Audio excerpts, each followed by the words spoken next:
बरसात समंदर सारी दुनिया मेरे अंदर।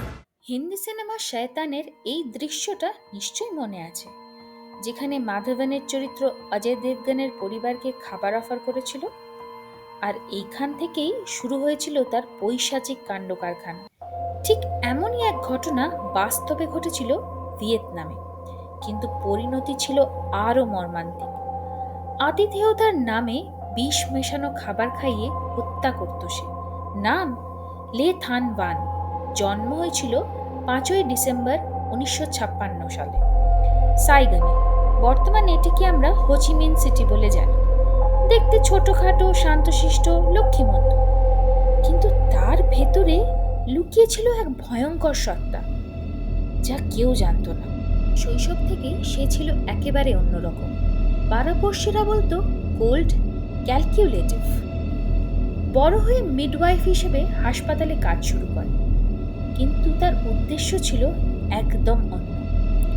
1998 থেকে 2001 সালের মধ্যে বন্ধুবান্ধব, আত্মীয় পরিজন, প্রতিবেশী সবাইকে বিষ মেশানো চা, কফি, স্ন্যাক্স খাইয়ে হত্যা করে লেথান। কারণ টাকা, সোনা, সম্পত্তির লোভ। একটির পর একটি মৃত্যু ঘটতে থাকে। পুলিশ সতর্ক হয়। তারা দেখে সব মৃত্যুর কারণই সায়ানাইড, আর একটি কমন লিঙ্ক লেথান ওয়ান। 13 জনের মৃত্যুর পর 2001 সালে তাকে গ্রেফতার করা হয় নিষিদ্ধ পদার্থ রাখার অভিযোগে। তাকে বহুবার জেরা করা হলেও সে নিজের অপরাধ স্বীকার করেনি।